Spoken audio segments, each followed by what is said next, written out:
Chapitre 9. Je ne repris connaissance que beaucoup plus tard, tant la tension de cette séance m'avait éprouvé. Je me trouvais dans une chambre, étendu sur un lit. Zira et Cornelius me donnaient des soins, pendant que des gorilles en uniforme tenaient à l'écart un groupe de journalistes et de curieux qui tentaient de s'approcher de moi. « Magnifique, murmura Zira à mon oreille. Tu as gagné. Ulysse, me dit Cornelius, nous allons faire ensemble de grandes choses. Il m'apprit que le grand conseil de Soror venait de tenir une séance extraordinaire et de décider ma libération immédiate. Il y a eu quelques opposants, ajouta-t-il, mais l'opinion publique l'exigeait et il ne pouvait faire autrement. Ayant lui-même demandé et obtenu de me prendre comme collaborateur, il se frottait les mains à la pensée de l'aide que je lui apporterais dans ses recherches. « C'est ici que vous habiterez. J'espère que cet appartement vous conviendra. Il est situé tout près du mien, dans une aile de l'Institut réservée au personnel supérieur. » Je jetai un coup d'œil effaré autour de moi, croyant rêver. La chambre était pourvue de tout le confort. C'était le début d'une ère nouvelle. Après avoir tant souhaité cet instant, je me sentis soudain envahi par un bizarre sentiment de nostalgie. Mon regard rencontre celui de Zira, et je compris que la fine Guenon devinait ma pensée. Elle eut un sourire assez ambigu. « Ici, évidemment, dit-elle, tu n'auras pas Nova. » Je rougis, haussai les épaules et me dressai sur mon séant. Mes forces étaient revenues et j'avais hâte de me lancer dans ma nouvelle vie. « Te sens-tu assez fort pour assister à une petite réunion ?» demanda Zira. « Nous avons invité quelques amis, tous des chimpanzés, pour célébrer ce grand jour. » Je répondis que rien ne me ferait plus plaisir, mais que je ne voulais plus me promener nu. Je remarquai alors que je portais un pyjama, Cornelius m'ayant prêté l'un des siens. Mais si je pouvais, à la rigueur, endosser un pyjama de chimpanzé, j'aurais été grotesque dans un de ces costumes. « Tu auras demain une garde-robe complète, et dès ce soir un complet convenable. Voici le tailleur. » Un chimpanzé de petite taille entrait, me saluant avec une grande courtoisie. J'appris que les plus célèbres tailleurs s'étaient disputé l'honneur de me vêtir pendant mon évanouissement. Celui-ci, le plus réputé, avait pour clients les plus grands gorilles de la capitale. J'admirais son adresse et sa célérité. En moins de 2 heures, il avait réussi à me confectionner un costume acceptable. J'éprouvais une grande surprise à me sentir habillé, et Zira me contemplait avec de grands yeux. Pendant que l'artiste faisait des retouches, Cornelius fit entrer les journalistes qui se battaient à la porte. Je fus mis sur la sellette pendant plus d'1 heure, harcelé de questions, mitraillé par les photographes, obligé de fournir les détails les plus piquants sur la planète Terre et la vie qui menait les hommes.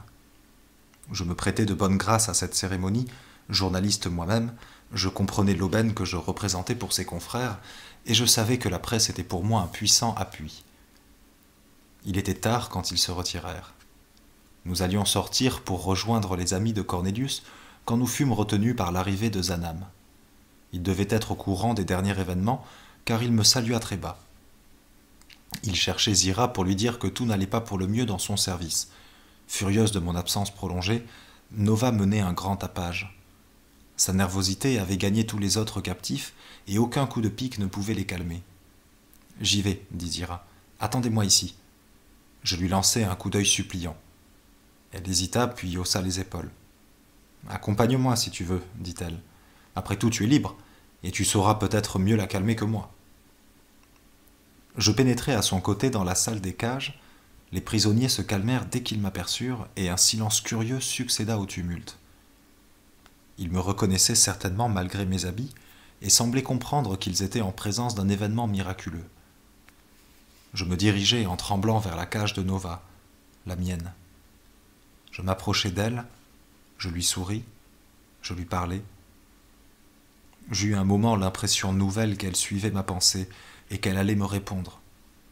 Cela était impossible, mais ma simple présence l'avait calmée, comme les autres. Elle accepta un morceau de sucre que je lui tendis et le dévora pendant que je m'éloignais le cœur gros. De cette soirée, qui eut lieu dans un cabaret à la mode, Cornelius avait décidé de m'imposer d'un coup à la société simienne, puisque aussi bien j'étais maintenant destiné à vivre parmi elles, j'ai gardé un souvenir confus et assez troublant. La confusion venait de l'alcool que j'ingurgitais dès mon arrivée et auquel mon organisme n'était plus accoutumé. L'effet troublant était une sensation insolite qui devait s'emparer de moi en bien d'autres occasions par la suite. Je ne pourrais mieux la décrire que comme un affaiblissement progressif dans mon esprit de la nature simienne des personnages qui m'entouraient, au bénéfice de leurs fonctions et du rôle qu'ils tenaient dans la société. Le maître d'hôtel, par exemple, qui s'approcha avec obséquiosité pour nous diriger vers notre table, je voyais en lui le maître d'hôtel seulement, et le gorille avait tendance à s'estomper. Tel vieil guenon outrageusement fardé s'effaçait devant la vieille coquette, et quand je dansais avec Zira, j'oubliais complètement sa condition pour ne plus sentir dans mes bras que la taille d'une danseuse.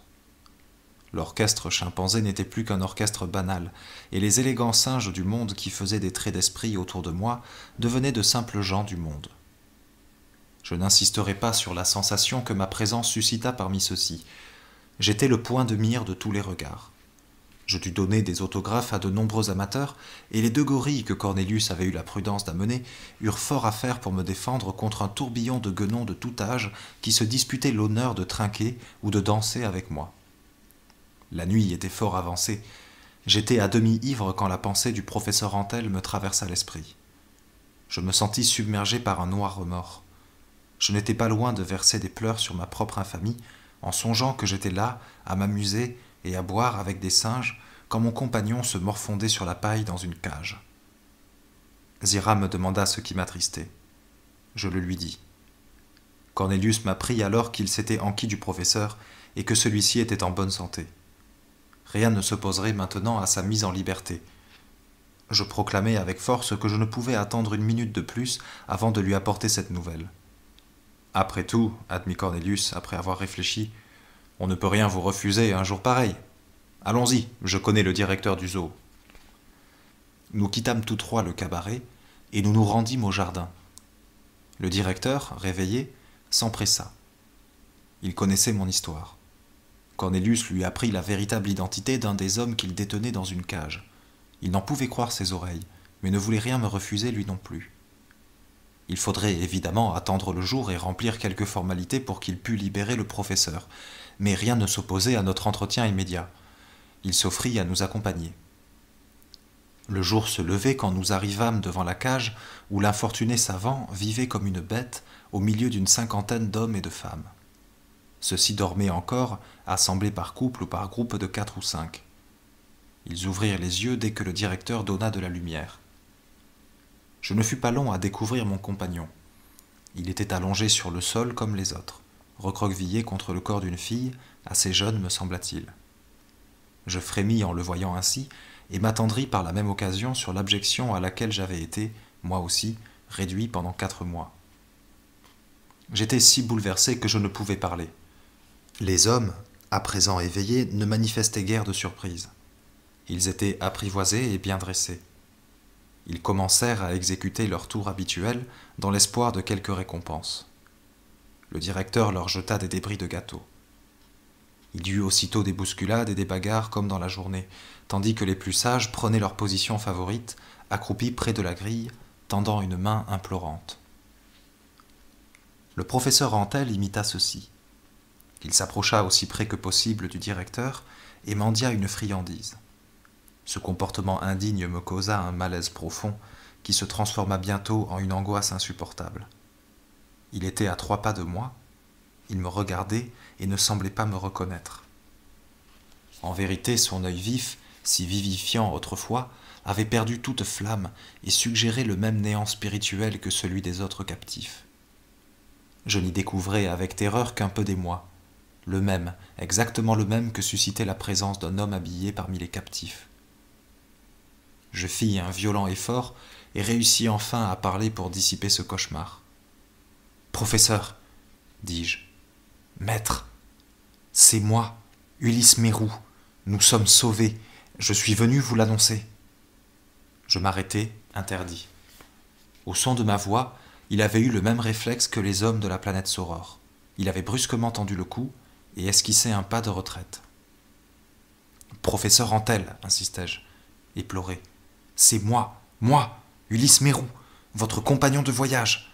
Je suis libre, et dans quelques heures vous le serez aussi. Les singes que vous voyez là sont nos amis, ils savent qui nous sommes, et nous accueillent comme des frères. » il ne répondit pas une parole. Il ne manifesta pas la moindre compréhension. Mais d'un nouveau mouvement furtif, semblable à celui d'une bête apeurée, il se recula un peu plus. J'étais désespéré, et les singes paraissaient fort intrigués. Cornélius fronçait le sourcil comme lorsqu'il cherchait la solution d'un problème. Il me vint à l'esprit que le professeur, effrayé par leur présence, pouvait fort bien simuler l'inconscience. Je leur demandai de s'éloigner et de me laisser seul avec lui, ce qu'ils firent de bonne grâce.